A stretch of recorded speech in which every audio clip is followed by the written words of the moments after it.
bro, trust me. Okay, this is Jolie here for Title Sports Network. I'm here with Craig Richards out in Saudi Arabia. Yeah, we're just speaking. The weather out here is much better than London, so we're not complaining. Yeah, not complaining at all. Weather's brilliant out here. It's hot, 44 degrees.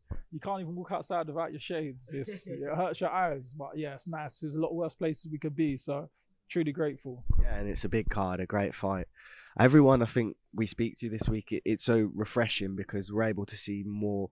I mean, not that you're the right person to say this to, but 50-50 fight. Like you're not the guy to turn down fights. Nah, exactly. You know, I've been in these fights since the start of my career, really. Well, not literally my debut, but from 6 fights in, I was not even 50-50. I was fighting guys 12-0 from when I was 6 fights in, so I was an underdog from early. So I've never shied or ducked from any fights. Nothing new. Nothing new to me. I've been doing this. What did you think of the face-off? It was entertaining. Willy's a character, you're a character. It was good. Yeah, it was good. He kept contradicting himself quite a lot. I watched it back and, you know, tripping over his words, but it's funny. It's all fun and games for me.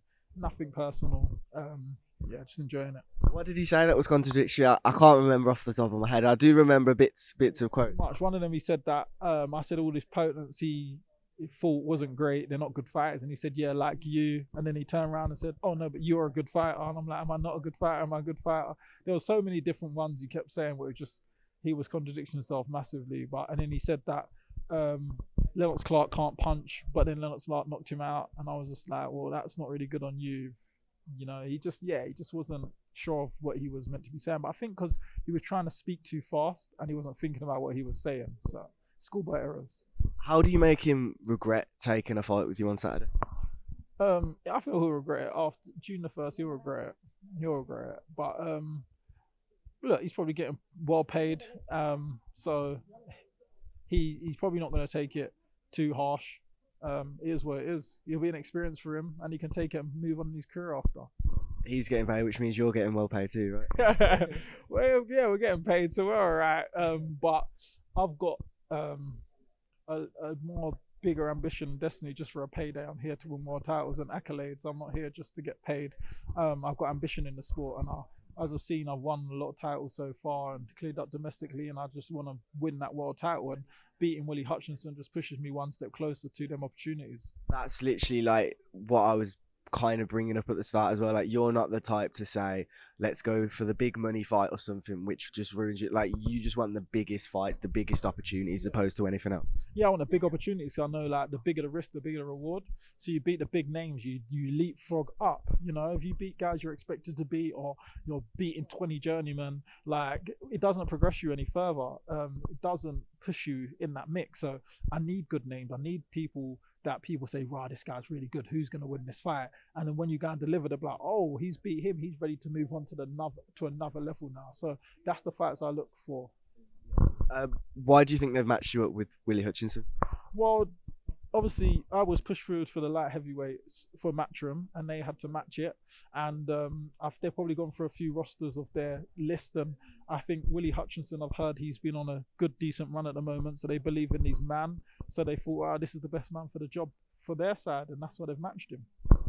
Do you feel and it's a necessity to win for team Matchroom as well? Is that part of your mindset? Is it more about your career? Where do you stand? No, both. It's very important for my career, obviously, most importantly, but also for Matchroom to give me this opportunity and Eddie to pick me and put me on this platform. It's just a way of to say thank you for the opportunity. So I think the win for him just delivers that I was grateful for the opportunity and I went out and performed. What do you make of the scoring system? It's, I think, captains double points, knockouts 2 points, wins 1 maybe, and then nothing for a draw. Yeah, so I want to get my 2 points and run off into the night. So if I get the 2, it'll be great. So that's what I aim for. What happens to your career with a win on Saturday? Where do you plan on going next if you are successful? I'll sit down with the team and see the opportunities that arise. Obviously, we knew that Dimitri Bivol and Peterviev, there was going to be a lot of opportunities. I think one of them might have been pushed on. There might have been a lot of belts and around and a lot of opportunities. Obviously, things have changed since then in terms of that fight's postponed. So we don't know. But since that's all happened, I've been locked in the gym and focused on the task ahead. So that's something I'll probably address after the fight. Do you feel as if the winner or the loser of that main event is someone that you could fight? Because they're obviously Zinad is a late replacement. Do you feel like you want to kind of push on and just try and get back to a world title? That's your kind of goal. Get back to the world title, but obviously I probably wouldn't necessarily have my eyes focused on the loser of it. I'm obviously always looking at the winner because I want to win the world title. So that would be more my incentive and my aim. How do you think that main event, or not the main event, the Bivol and Zinad fight plays out? We expect Bivol to win that. Yeah, you'd expect Bivol to win because obviously he's a pound for pound great fighter. Obviously I've shared the ring with him. And he's a great, tremendous fighter and a great guy. Don't know, haven't watched a lot of his opponent, but I know he's coming off a good win. So I can't really obviously say a lot on it because it'll be a very biased opinion because I haven't watched a lot of the other guy. And then last of all, do you think Beterbiev Bivol ever happens now? He's I think 39 or something. He's got an injury that puts him out for maybe 5-6 months as well. Is this one of those fights that just destined not to happen? I feel it will happen by the end of the year, but if it doesn't happen by then, probably not, because I think the governing bodies will start closing in on starting to strip titles and belts if Beterbiev isn't going to be ready for over 6 months. So he'd have to earn it all back. So I think it will happen because he knows he'll be under pressure to get back to the sport quick. Okay, well, I look forward to hopefully the belts do get split up and then you've got another chance at winning it. Yeah, of course. I just need that world title, but I need it. So, yeah, we'll see. Appreciate your time, bro. Really good to speak to you. Thank you, brother.